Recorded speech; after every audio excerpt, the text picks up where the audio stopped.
Haya Montaraces, buenas noches. Nos hemos reunido una vez más alrededor de esta hoguera virtual en nuestra sección llamada La Voz de la Editorial.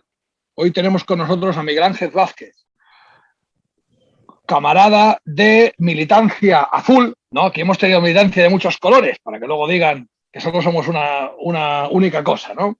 Pues hoy traemos a Ediciones Barbarroja. Es una editorial en general basada en el mundo azul, que lleva ya muchísimos años de recorrido y el cual nos hacía mucha ilusión tener aquí con nosotros. Iremos charlando en las distintas preguntas que se han preparado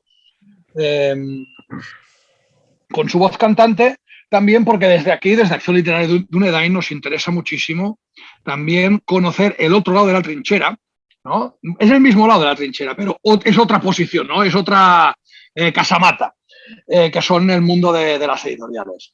Y bueno, pues nos faltaba una editorial que se centrara sobre todo en el mundo azul. Hemos tenido ya de distintos lados, gente de distintas vertientes de las mal llamadas fuerzas nacionales y bueno, pues inauguramos el mundo azul con Barbarroja y continuamos en breve con Manolo Parra, que vendrá a presentar su último trabajo.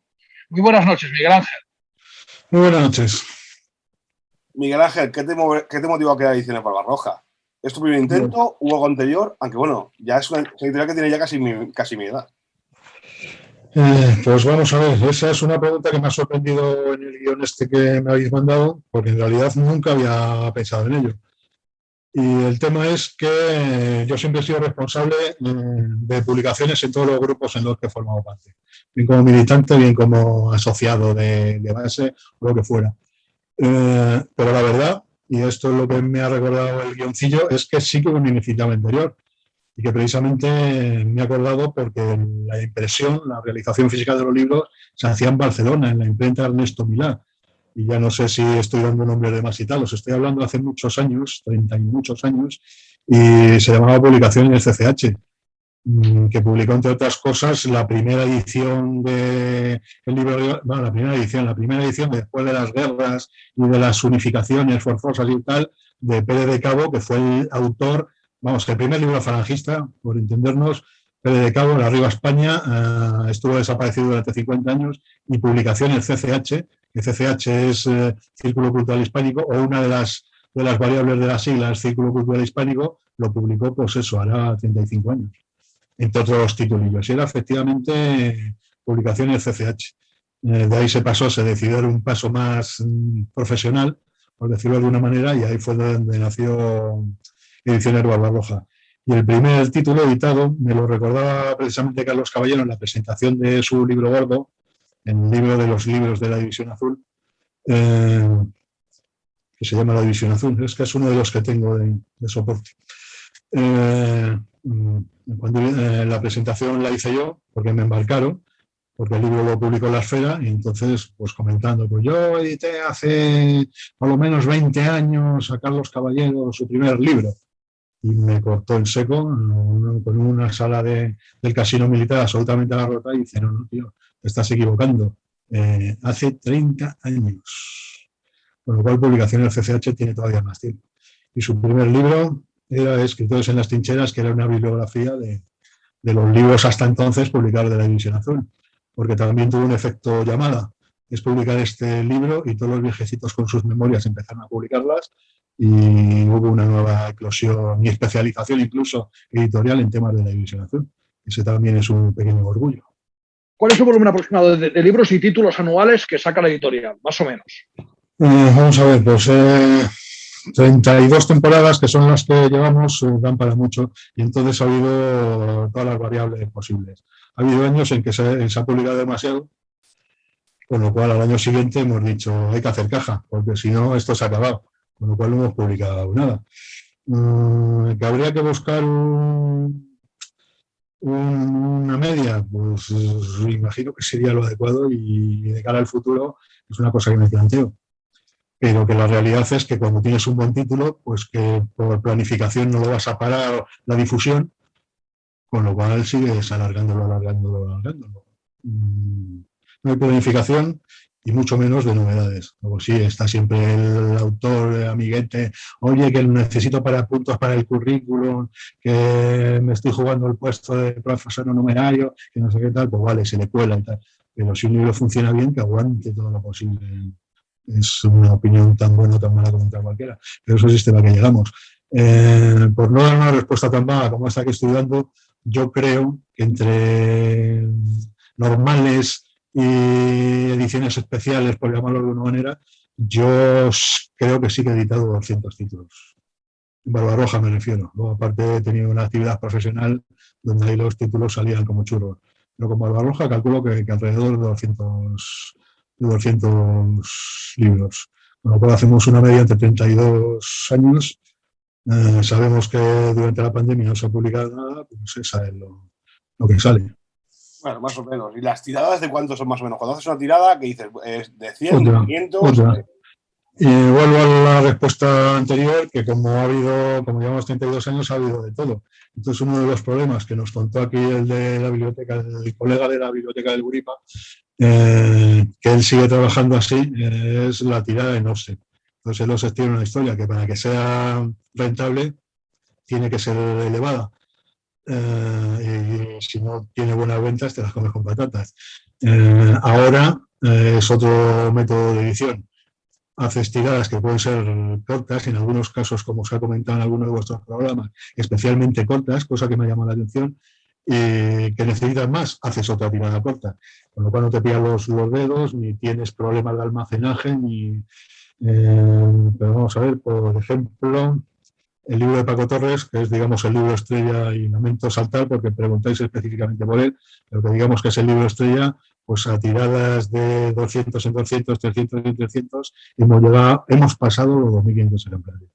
Los últimos han sido editados hace un mes, ha sido una tirada de 100, porque de cada verano, insisto, no procede a hacer nada. Pues yo por lo menos es otra de las cosas que tengo en consideración. No es lo habitual. De cara al futuro, insisto, esto tiene mucho de tiro de salida. Yo calculo que marcar unas tiradas de cientos ejemplares, que si salen mal no es un desastre, y si salen bien, pues lo que digo antes, llamada a la imprenta, haz más ejemplares. Ahora está la cosa relativamente fácil de cara a editar. En tu experiencia, Miguel Ángel, ¿qué libros son la temática que más sueles sacar de los tuyos y cuáles serían tus autores fetiche? Y bueno, también de José Antonio, el del último libro de José Antonio has tenido 3 ediciones, ¿no? ¿Habrá alguna más? Es correcto, no. Veo que me has contado los temas de guión, pero los tengo contemplados. Antes de empezar en esto, como os decía, estaba metido, sobre todo, lo que soy de toda la vida es lector de estos temas. Y he tenido un buen trato, por ejemplo, con editoriales que considero maestras, como Bausch o Wotan, que no son específicamente azules, pero que tenían muy claro, y así me lo contaron a mí, no te vuelvas loco, los temas que más venden es Falange y José Antonio. Lo que pasa es que yo no he editado a Falange y José Antonio por ser los temas que más venden, sino porque es un tema que me llama la atención. Pero los hechos, vuelvo otra vez a lo de los 32 años, que parece una condena, los hechos demuestran que efectivamente Falange y José Antonio es lo que más vende. Concretamente, en el último José Antonio ha habido 3 ediciones. Yo llamo revisitar a que sea verdaderamente novedoso, a que haya verdaderos cambios, no un cambio de cifra de portada, porque como dice Sánchez Dragó, pues hay ediciones de 50 ejemplares y hay ediciones de 40.000. Entonces el tema de las nuevas ediciones no es muy demostrativo en realidad. Pero yo sí que tengo en cuenta que haya cambios, y entonces llega un momento que, hablando con el autor, que había una diferencia, vamos, de la primera edición a la tercera edición, pues hubo un cuadernillo fotográfico más, cada uno de los capítulos fue ampliado, y también por un método de complicidad se buscaba ampliarlo donde no molestara al resto de la composición y tal, por un tema de gastos, pero que decidí, aquí un tema de autoridad, no, aquí no hay nuevas ampliaciones, que se siga acumulando material, que siga habiendo novedades, sin problema, hacemos libro nuevo. Pero en la tercera edición durará, pues esto, hasta que Dios quiera, hasta el año 2080 por la tarde. No va a haber nuevas ediciones del último José Antonio. Has comentado antes que tenías ya experiencia en edición de libros. ¿En Barbarroja te ayuda alguien más? Vuelvo a la respuesta tópica. 32 años dan para mucho. En estos momentos no estoy solo. No vale solo que me han acompañado, por cierto. Pero no, siempre he tenido, bueno, o siempre de hecho surgen equipos de trabajo. El primero con el autor, la complicidad con el autor, colaboración con el autor, y ya tienes pues esa, y con el entorno del autor, que también es fundamental y tal, pero como estructura de la editorial, no. En su momento sí que había, y con esto creo que voy a saltar otra historia, en su momento sí que había definidas 3 funciones, como cualquier librería normal y corriente, como cualquier librería editorial normal y corriente, que sería la tienda, que la atendía una determinada persona, la trastienda, que es donde estaba yo, la cocina, y la calle, que la calle es lo que nos ha salvado, porque nosotros hace muchísimo tiempo lo que decidimos fue meterse, aparte, además de los canales militantes, meternos en canales profesionales. Limitación, Madrid, porque se va a golpe de carrito y tirando de metro, pero que se nota que a mayor número de puntos de venta, mayor ventas. Y ese fue lo que nos ha permitido pues esto, llegar a los 32 años. En tu amplia experiencia editorial con revistas y publicaciones periódicas, que esto es un tema que tratamos con la Biblioteca Agripa también, si te acuerdas. Has trabajado en Hespérides, Proyecto Aurora, nosotros. ¿Cómo es el futuro de la edición de publicaciones periódicas actualmente? Pues si te doy la verdad, no lo sé. Entiendo que los temas de Internet y de las publicaciones digitales están solventando mucho esto de las publicaciones periódicas convencionales en papel. A mí personalmente me gusta. Considero que una publicación periódica en realidad son muchos capítulos variados de muchos libros, por acabar en el tema final del libro como objeto siempre. Pero luego hay que rendirse a la evidencia. O están vinculadas a algún grupo concreto y preferiblemente numeroso, o se convierte en una cosa que cada vez tiende a que la periodicidad sea más amplia y en un momento desaparece y no te das ni cuenta. Es interesante, pero eso, los objetivos serían que cumplieran su periodicidad, que puede ser una anual, 6 meses, 3 meses, lo que sea. Siempre se tiende a lo menor, pero luego la triste realidad se impone.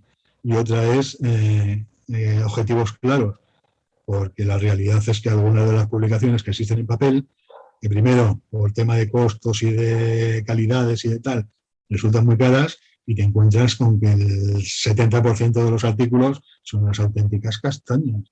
O sea, que lo compras y que te interesa, y que está muy bien y que te gusta y es lo que has vivido y es lo que te gusta completar y tal, pero que el resto para cada uno de los diversos lectores es absolutamente prescindible, ¿no?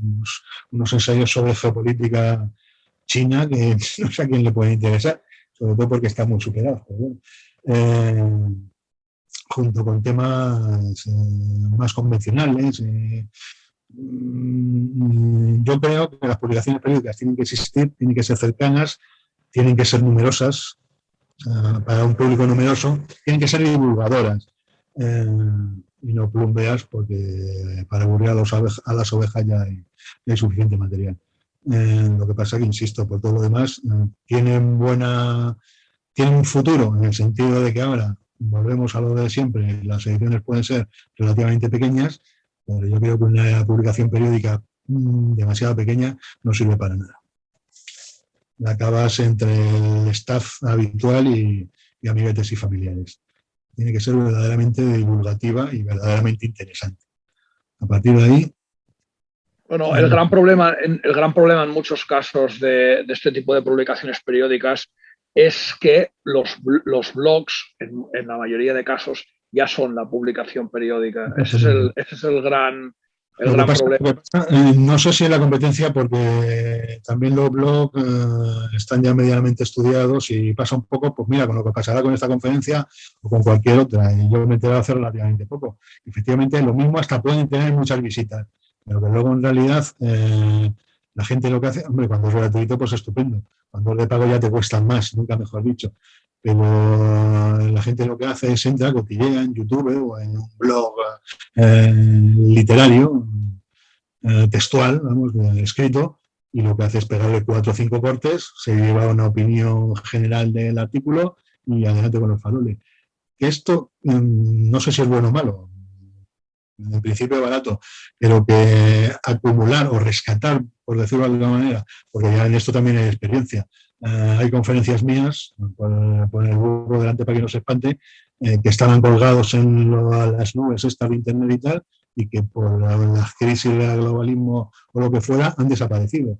Pues si eso hubiera estado en papel, en alguna librería, en alguna biblioteca estaría disponible, pero se ha perdido para siempre. O sea que las nuevas tecnologías tienen lo bueno y lo malo. Efectivamente, los blogs son recopilaciones de artículos, puede salir, puede hacerse al revés, ser fuente de alimentación de revistas en papel. No es incompatible. Bueno, mira, es lo que quiero decir, vamos, no es incompatible. Ahora ya casi parece una conversación, luego haré la pregunta, pero por ejemplo, Javier Barraicó acaba de editar un libro de sus mejores artículos desde el año 2017 con el tema de la independencia. Felipe Botalla, el Tragedia Europea, son 88 artículos sobre anécdotas de la Segunda Guerra Mundial. Se está estilando mucho, escribo muchos, saco muchos artículos y de lo mejor me hago un libro. Incluso diré más, muchos de los libros de Ernesto Milá no son más que varios artículos juntados y luego recopilados con otros que tienen algo que ver o más antiguos o contextualizados un poco. Pero la mayoría de sus últimos libros son cosas que ya había escrito, que he vuelto a reescribir, que he juntado y iba haciendo un poco. Así nos lo hizo saber, que fue además muy interesante, que efectivamente los libros son acumulación de capítulos.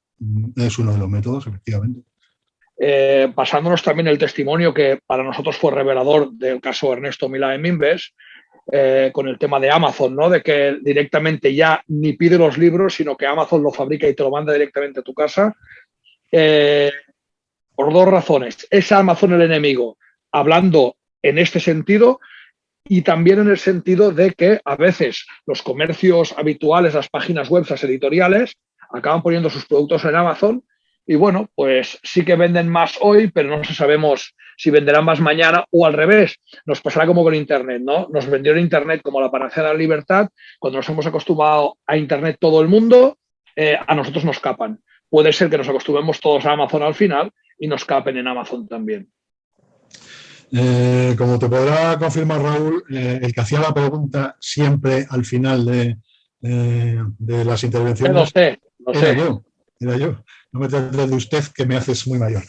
Y que no lo hacía por mala leche, sino por absoluto desconocimiento, porque yo tengo también esa duda, pero incluso en algún momento resuelta. Entonces, por cruzar dos opiniones de las que hubo, Ernesto Milá, que llegó a decir que Amazon es como la fotocopiadora de la esquina, que me llamó mucho la atención, y otra José Luis Jerez, que fue a su habitual argumento, no procede. Lo que pasa es que tengo experiencias a la vez próximas y lejanas que me demuestran que Amazon no es la panacea, sino todo lo contrario. Bueno, primero conozco autores que se niegan en redondo. Insisto, que yo no lo sé, que por eso hacía la pregunta, que se niegan en redondo y que sí que lo consideran enemigo. Y otros que, sin tener una decisión al respecto, dicen, bueno, vamos a utilizarlo. Esa es mi duda. Que Amazon hay que utilizarlo como utilizas el banco, por poner otro ejemplo de la finanza enemiga. Pues sí, porque no tienes el dinero debajo de un ladrillo y de vez en cuando necesitas metálico para lo que sea, para comprar comida. ¿Qué es el futuro? El futuro puede ser muy triste. Efectivamente, en Amazon encuentras todo, pero si la oferta, está todo ofertado, pero si no hay demanda,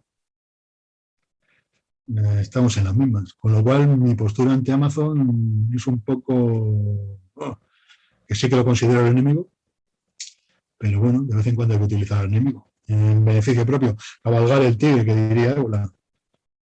También entendamos una cosa. Yo creo que personalmente a Mimbes le funciona porque es una autoedición, pero ya está. O sea, es que creo que le funciona. Yo lo estudio y le doy vueltas, por más vueltas que les doy, solo le puede funcionar a él. Es que no hay otra. Sí, pero Ernesto, que es querido amigo y camarada desde hace mucho tiempo, tiene eso, es autor, editor y además ahí se definió, no, yo no soy editor, yo soy autoeditor.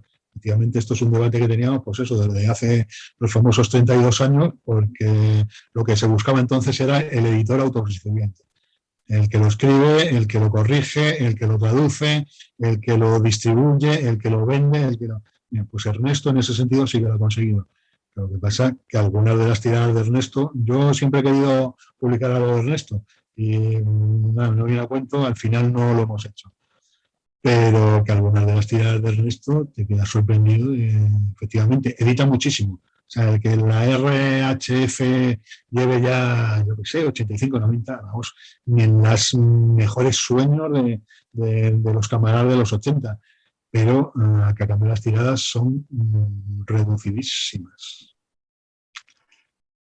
Que a él le vale, que él no está necesitado, que él hace lo que quiere y me parece muy bien, cuidado. Pero que está limitadito en ese sentido. Y que otra cosa que no sé yo, y que tampoco nos lo dejó claro Ernesto, porque el ejemplo que nos puso fue de un libro. Esto, la fotocopiadora de la esquina, en vez de encargarlo a la fotocopiadora de la esquina que me hagan tal, lo he enviado los PDFs a Amazon, me lo he comprado yo y estupendo, tengo un libro, no tengo una espiral de fotocopias y tal, estupendo. Efectivamente, para eso sirve. Pero joder, para hacer un ejemplar, ¿dónde está la gracia?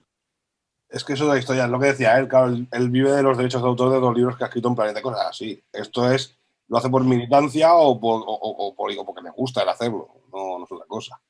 ¿Cómo ves actualmente el consumo de textos alternativos? ¿Tú crees que cada vez hay más lectura y más cultura o cada vez hay menos? Pues yo creo que eso ya lo he contestado antes cuando que además en el guión he fusionado las dos preguntas, cuando hablabais de publicaciones y cuando hablabais del mundo digital. Vale lo uno para lo otro. Efectivamente, tiene sus ventajas el mundo digital y la dificultad es que, bueno, que también acostumbra a la gente a ciertas perezas, pues esto de los cortes y de leer la letra gorda, por así decirlo. Lo cual, como en el caso de Amazon, no sé si es bueno o malo, pero que esa es la conducta. Y que había que contemplarlo no como competencia papel digital. Esta es otra, y aquí sí que me explayo porque llevo oyendo lo del fin del libro en papel, lo llevo oyendo 32 años. Y casi siempre coincidiendo con unas navidades que la empresa Piticlin saca el lector más moderno y más avanzado y que te permite tomar notas y que no sé qué, no sé cuánto. Bien, 32 años después los libros en papel siguen siendo incontestables, te los puedes llevar al monte, no necesitas electricidad, resultan estupendos. Pues aquí lo mismo, está muy bien que existan los blogs digitales, y aparte que quien tiene facilidad, que no es mi caso, los blogs son como los spray del siglo XXI, pues lo vuelcas ahí y ya está, ya lo has editado. A partir de ahí, pues ya depende de las relaciones que tengas, la utilidad que tengas, la gracia que tengas incluso.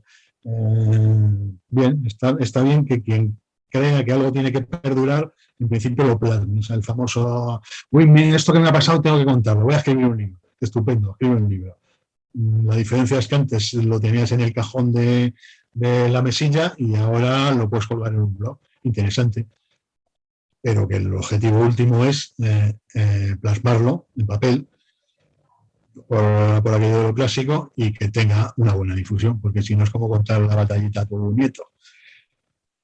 Quizá un poco exagerado, pero vamos, por hacernos cargo de la historia. Mira, un día hablando con una persona, llegar a la conclusión, de aquí a 2000 años tendrá más información los historiadores de la edad de piedra por los grifos y cosas que están escritas, que están talladas en piedra, que de la edad actual. Cuando vivamos en el mundo post-apocalíptico, tipo bandas como Mad Max, nos mataremos por una Biblia en papel. Acordaros de esta frase. Acordaos también ahora por asociación, y ya cortamos y retomamos el hilo, de Fahrenheit 451, creo que la temperatura. Insisto en lo de mi memoria, el libro de Bradbury. Personas que se aprenden los libros de memoria porque las ediciones digitales, más que digitales, es un futurismo que ya queda un poco pasado, pero bueno, se han perdido, son fáciles de pervertir, con lo cual o tienes la fuente original íntegra o vas baldado. Fin del chascarrillo. Aquí, desde Acción Literaria Dunedain, siempre estamos abogando por recuperar un poco la novela, ¿no? Que es un poquito un género denostado en nuestra área y sobre todo olvidado. En tu caso, tengo dos preguntas. Una, te felicito por el libro de poemas de la División Azul, el de Manuel Cabo, que realmente nos gusta y aquí lo hemos utilizado y leído en varios actos y continuaremos haciéndolo. Y te preguntamos por eso. Poemas, novelas, ¿se venden, no se venden? ¿Editas? ¿Quieres editar? ¿Cómo ves el panorama? En esto también va un poco por tema de gustos. Por tema de gustos y por tema de hostilidades reales. Tema de gustos. A mí no me ha llamado nunca la poesía la atención, aunque reconozco que hay algunos poemas, sobre todo el cancionero, algunos que proceden de Oje, que a mí me ponen los pelos como escarpia. Pero en principio no me llama demasiado la poesía la atención. Por el tema de ser divisionario, decidí editar a Manolo. Y mi sorpresa fue que en la única presentación que hicimos, porque tuvimos el libro salió redondo, el prólogo de Carlos Caballero, la ilustración de Ferrer Dalmau, una presentación con un salón abarrotado. Ahí tengo a Manuel que me lleve la contraria si no es cierto. O sea, la cosa prometía muchísimo y de pronto ¡paf! Estado de alarma, pandemia, confinamiento, tal. Pero que la cosa prometía muy bien. Y una cosa que me di cuenta, insisto, en la única presentación, es que tíos como armarios de 3 cuerpos se acercaban, oye, dedícamelo, que yo he leído mucho San Juan de la Cruz, he leído no sé qué, y te quedabas sorprendido. Y ahí me dije yo, primero, que hay que ponerse al día de poesía. Y que insisto, que es que no me llamo Dios por ahí, pero que hay poemas que efectivamente te hacen vibrar. Manolo, por ejemplo, yo íbamos a hacer una apuesta muy bonita con unas niñas que leyeran poemas y tal y cual, como al final todo eso se aguantaraste, otras cosas por un tema de tiempo. Manolo leyó una poesía, joder, y aquello es que era la bomba redonda. Digo, es que es una cosa extraordinaria, pero para eso hay que saber. Y yo, concretamente, de poesía no sé. No me niego a la poesía y Manolo ha sido una buena experiencia. Y con la novela, en cambio, son libros estrechísimamente vinculados al autor. Yo he crecido leyendo a García Serrano.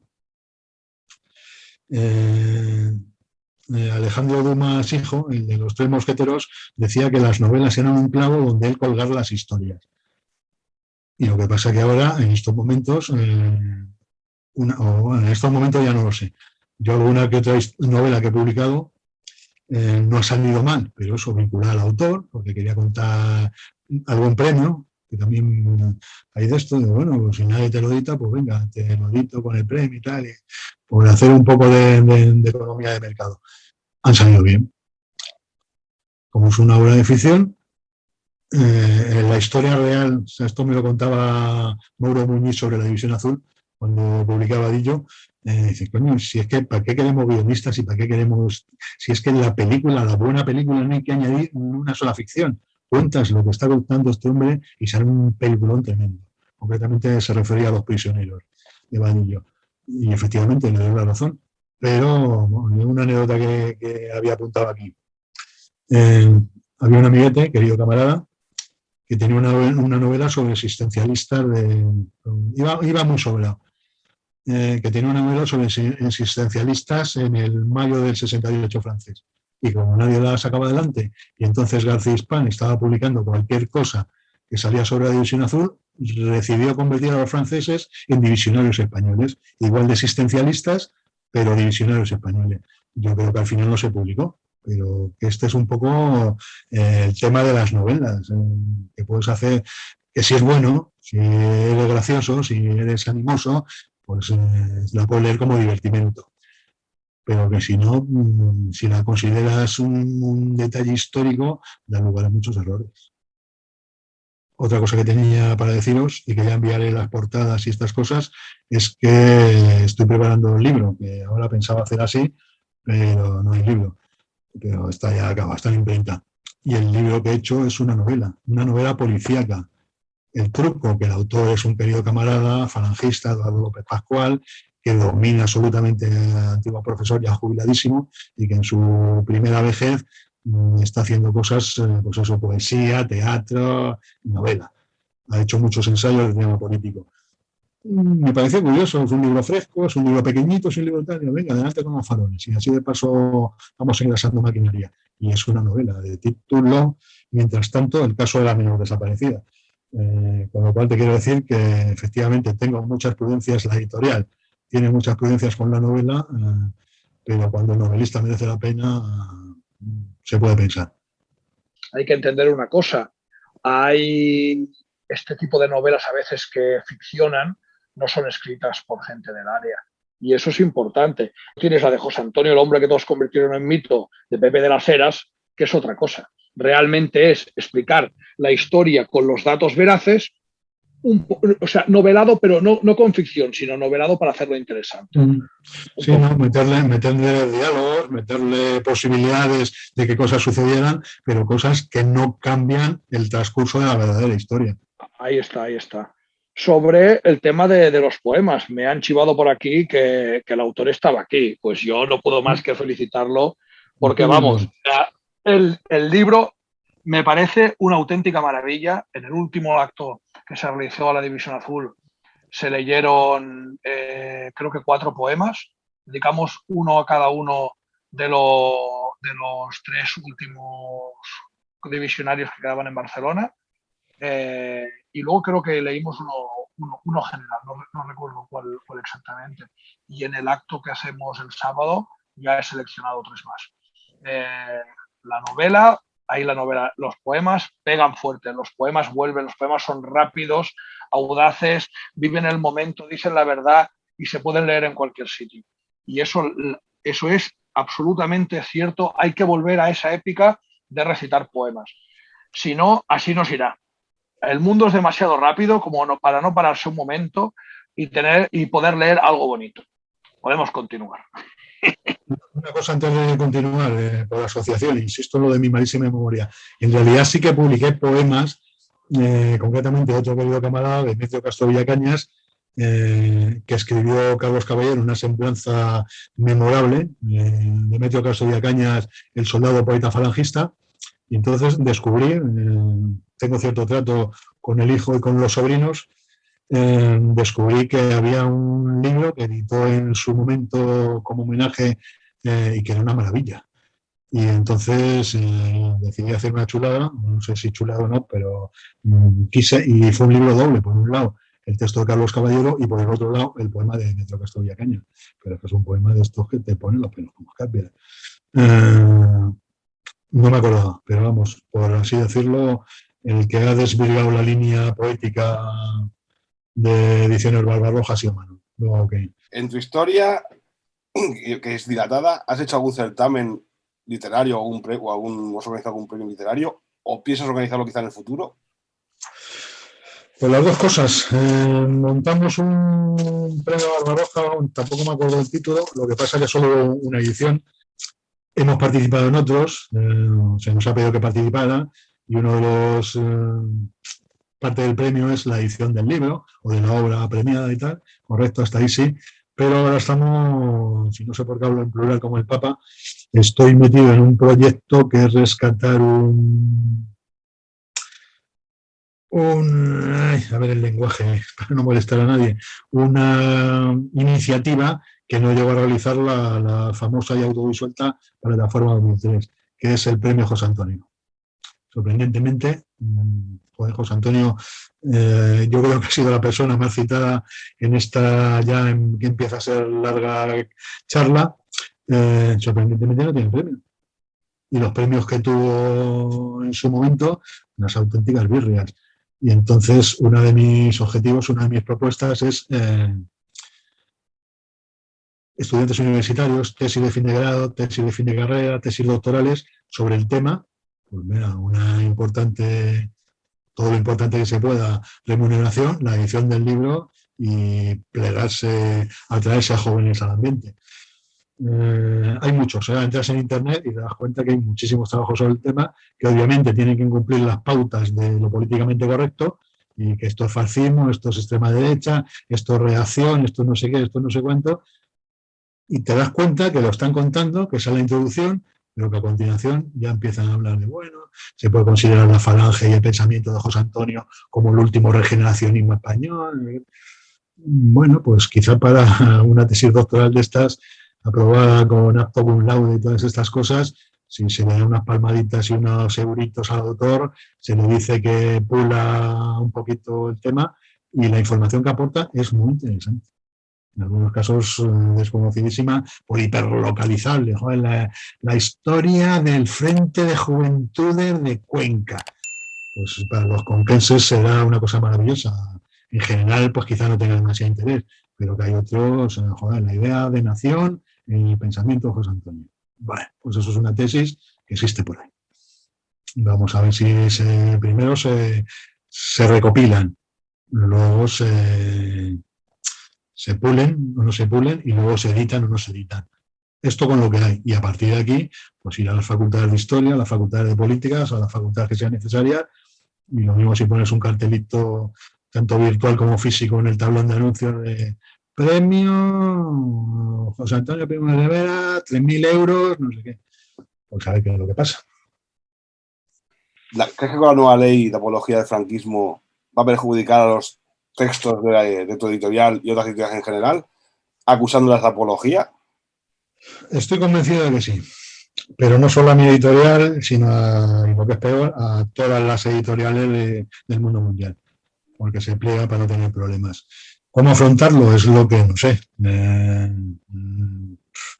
Ahora primero que ser prudente, que ser paciente y que ser inteligente. No ofuscarse, no, venga, vamos a provocar, Y yo he sido muy de provocar. Entiendo que, provocar, vamos a ponerlo entre comillas. Otra de las historias personales vividas en primera persona, una editorial, una red de librerías muy importante en Andalucía, por demostrar su pluralismo y su no sé qué, nos invitó a presentar precisamente el último José Antonio en Sevilla, en la calle Sierpes, nada menos. Un antiguo cine, o sea, fíjate qué librería. Y hubo versiones de los poemitas de entonces, no existían, de izquierda anticapitalista, que dijo que no, que eso es intolerable, fascismo, bla, bla, bla. Y estos se acojonaron y decidieron anular la presentación. Y nosotros decidimos ir a hacer la presentación. Joder. En Sevilla, la propia librería que organizó y se rajó nos pedía a continuación, al día siguiente, a los 2 días, porque el día siguiente fue domingo, nos pedía, pero cajas enteras de libros, porque los clientes las estaban requiriendo. Y es, insisto, una red de librerías, con lo cual se les servía a Sevilla, pero la librería de Granada lo vendía, la librería de Huelva lo vendía.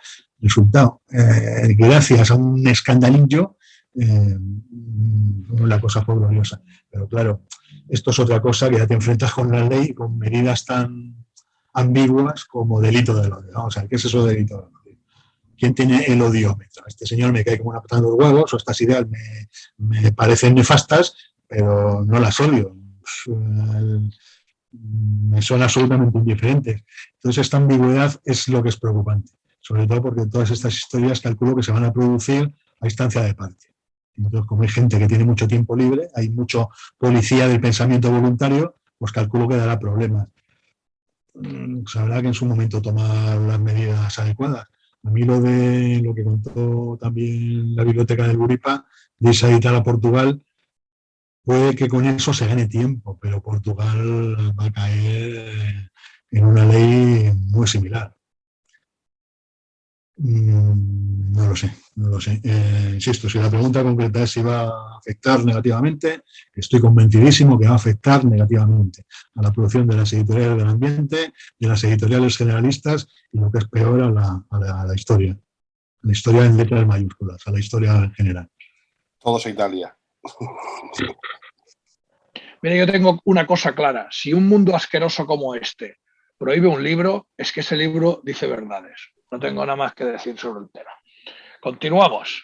¿Hasta la fecha has tenido algún problema a la hora de editar algún libro con la administración en lo que se refiere a la dictadura de la corrección política que estamos padeciendo? Es decir, la anterior pregunta te preguntaba sobre el futuro. Ahora te hablamos del pasado, si has tenido algún caso concreto. Pues la verdad es que no, es una pregunta que tampoco me he hecho nunca y que con vuestro audión me he puesto a pensar un poco y la verdad es que no, por varias historias, calculo. Porque mayoritariamente publicamos autores vivos y lo que os contaba antes, que el primer equipo que se hace es con el autor. Luego sí lo que tenía por ilustraros y por aquello que también es catalán, con Luis Santamarina, por ejemplo.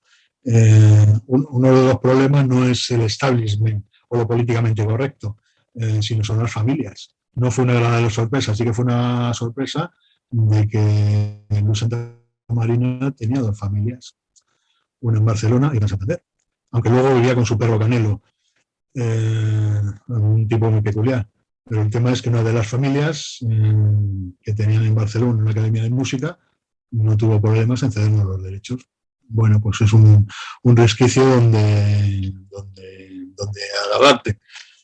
El clavo que decía de los tres mosqueteros. Lo mismo la otra familia se oponía, eso no lo sabemos. De todo lo que has editado, ¿alguna vez alguien te ha pedido para traducirlo en otro idioma o publicarlo en otro país? Sí, esto tampoco lo había pensado nunca y en realidad los ejemplos son anecdóticos y me he acordado. La gestión más maravillosa del mundo, una edición francesa, una editorial francesa, decidió publicar Los Otros Internacionales, que es un libro sobre los voluntarios extranjeros en el bando nacional. Una cosa maravillosa, las cartas Je suis désolé, interesé, tacatá. Resultado, le pagamos como derechos de traducción, nos encargamos nosotros de todo y le pagamos 2.000 ejemplares. Sorprendente, estupendo. Este fue con Los Otros Internacionales, como te digo, otro. Ediciones Barbarossa, italianos, calculo que por algún tema de turismo o algo así, pero un camarada se llegó a presentar aquí porque quería editar El Objetivo Matar a Franco. Pues yo, pues ya que tenía la referencia francesa, bueno, pues quizá vosotros 2.000 ejemplares por adelantado, no, pero algo podemos hacer, no sé qué. Resultado, a los 6 meses, en un catálogo de Barbarossa, apareció el libro Objetivo Matar a Franco en italiano. Yo no he visto un euro, yo no he dado un permiso, y tampoco voy a hacer nada, obviamente. Y ya la guinda de la guinda es que la poesía que promete, Manolo Brand, la poesía que promete, el subtítulo era La ética en el pensamiento de José Antonio. Te cuento esto porque tiene su gracia. De pronto una querida amiga me llama diciendo, oye, que tengo aquí la edición griega de la poesía que promete, no me lo puedo creer. Y sigo sin creérmelo porque el griego y los idiomas cirílicos y yo estamos bastante reñidos, pero por alguna palabra castellana y tal y cual, efectivamente, hay una edición griega de la poesía que promete. Aquí ni visita, ni pagos, ni nada. Pero al hilo de esto, sí que quería denunciar en lo posible, y otra vez volvemos al libro Totem, un fusilamiento digital en toda regla. El libro de Paco Torres de pronto lo encontramos en un servidor de California.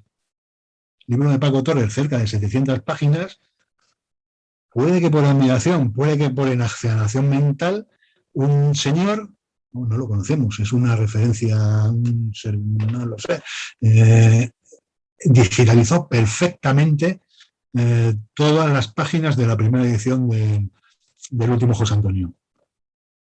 Obviamente hay quejas y lo primero que te dicen es, sin problema, preséntese usted en Palo Alto, California, y demuestre que es usted el titular de los derechos y nosotros lo retiramos.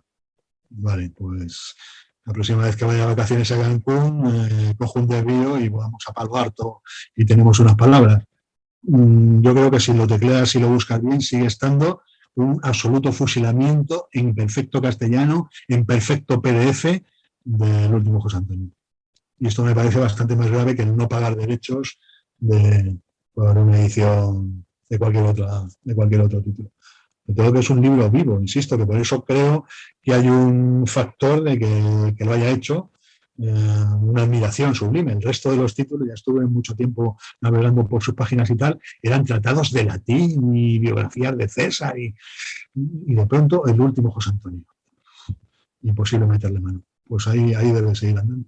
Ya que es una editorial azul, ¿existe por ahí algún libro de memorias de algún personaje falangista que aún no hayan sido publicadas y que a vosotros os gustaría poder hacer? Existe... Memorias exactamente no.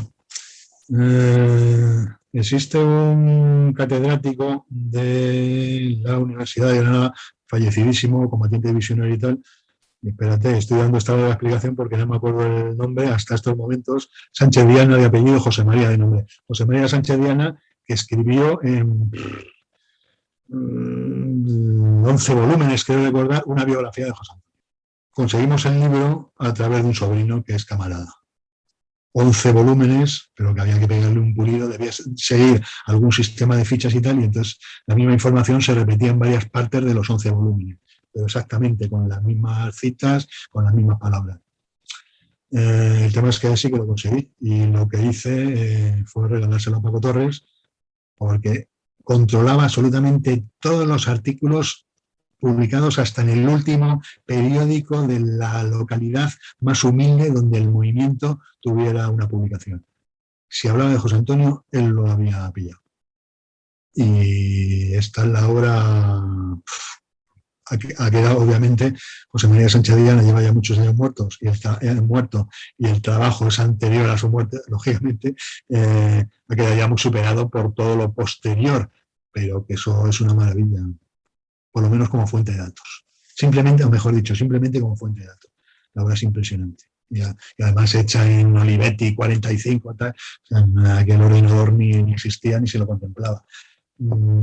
Este sí que es la gran frustración Barbarroja, la biografía de José Antonio de Sánchez Diana. ¿Y que existen por ahí? Pues no, es decir.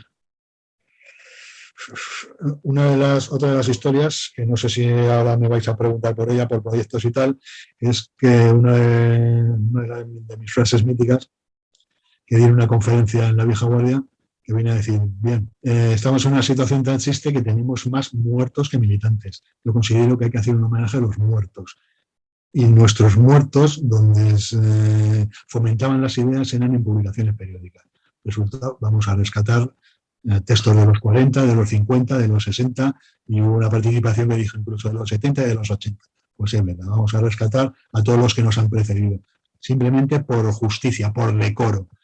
La utilidad económica y práctica y tal, yo calculo que ninguna, pero bueno, se lo merecen. Y lo que te quería contar, que lo dijo también la biblioteca de Euripa, Vicente, que con el que tenía mucho trato con él, y que dijo, no, pero es que Miguel Ángel es otra guerra, no sé qué, y él lo que dice es, y voy a citar la frase entera, porque se lo dijo así, me salió del alma y me gustó mucho, me gustó a mí mismo, que no, yo no soy un editor falangista, yo soy un falangista que hace libros. Es un pequeño matiz, pero es lo que quiero decir, que es una editorial falangista, que se pone la camisa azul y canta el cara al sol de vez en cuando.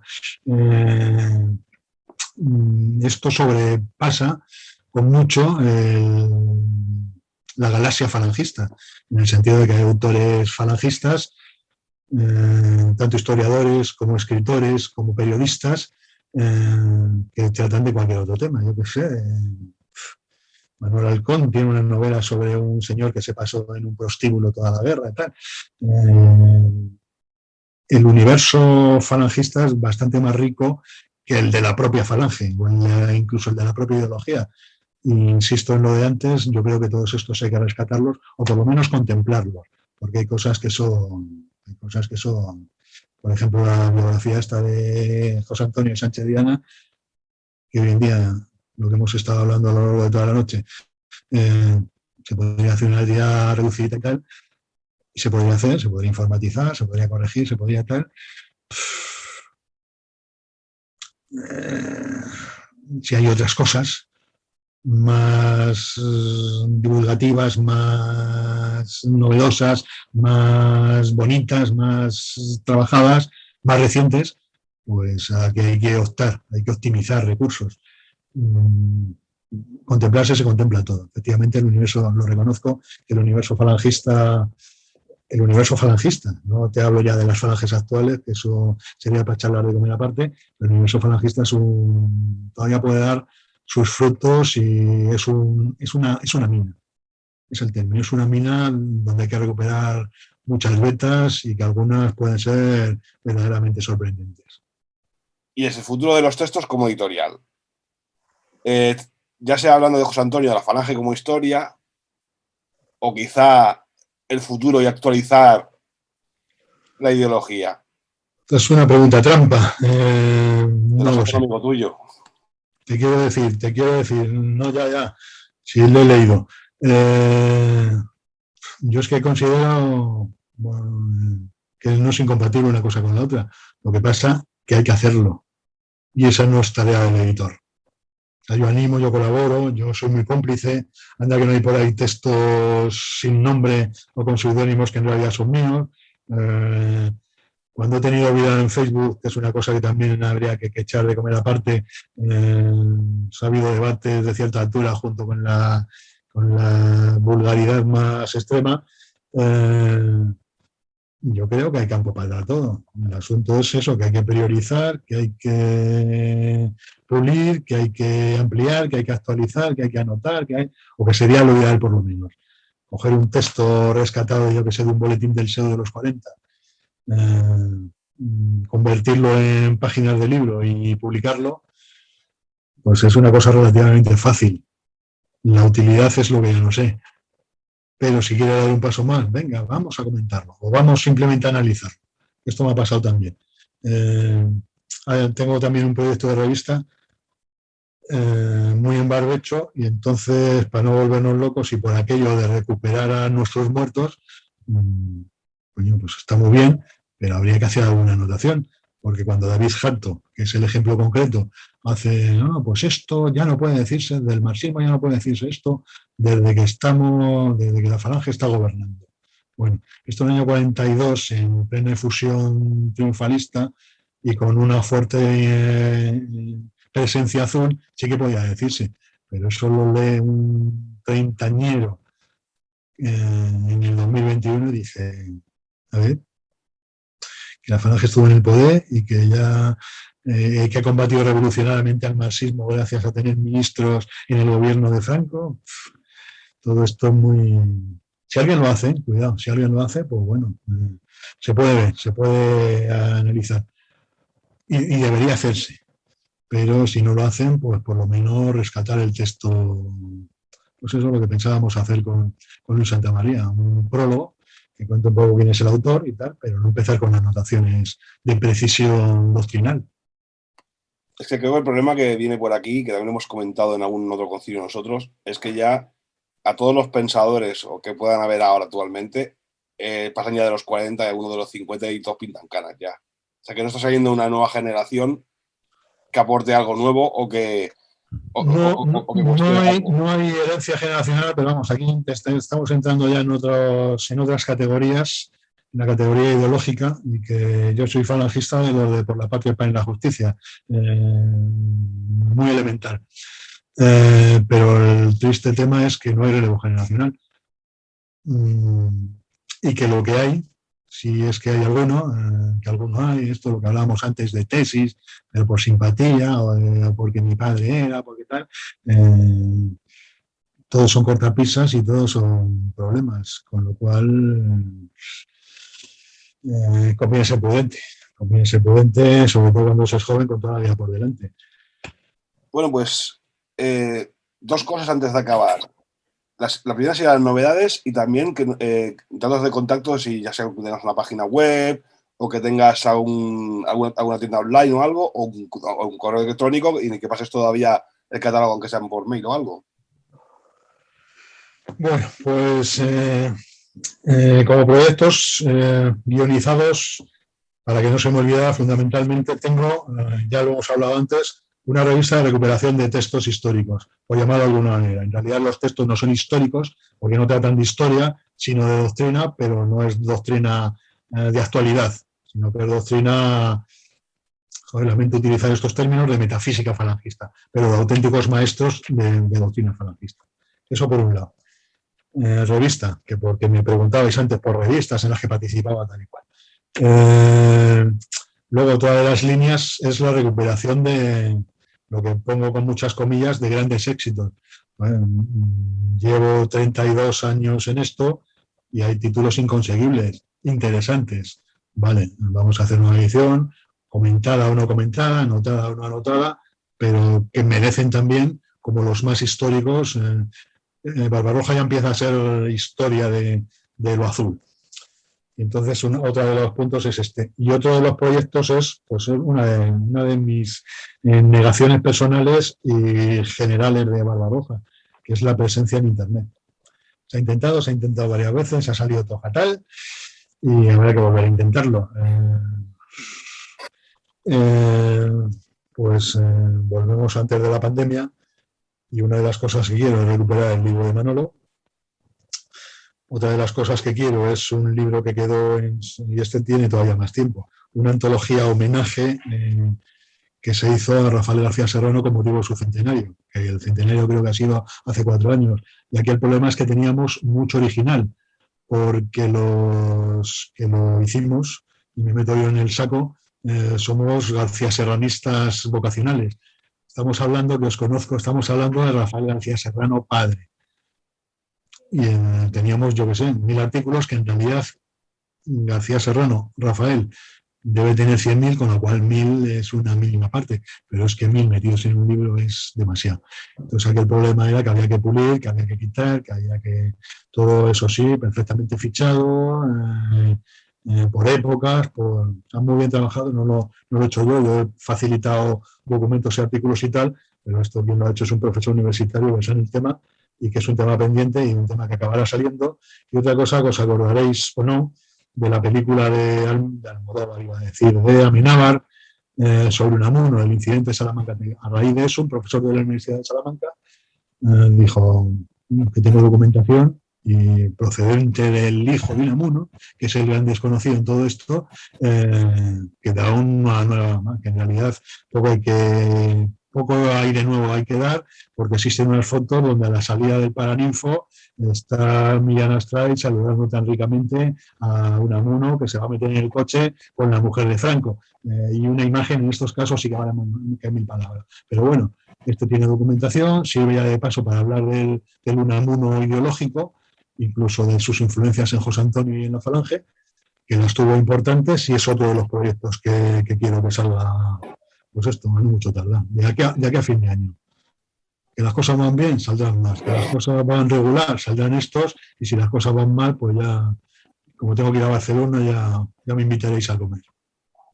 Bueno, vamos llegando al fin de esta noche.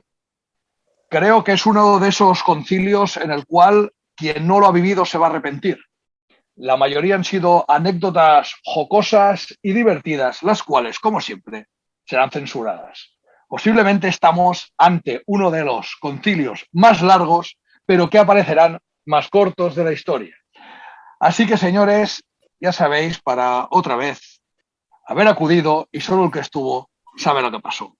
Os despedimos a todos, muy buenas noches, larga vida al mundo azul y larga vida a Ediciones Barbarroja.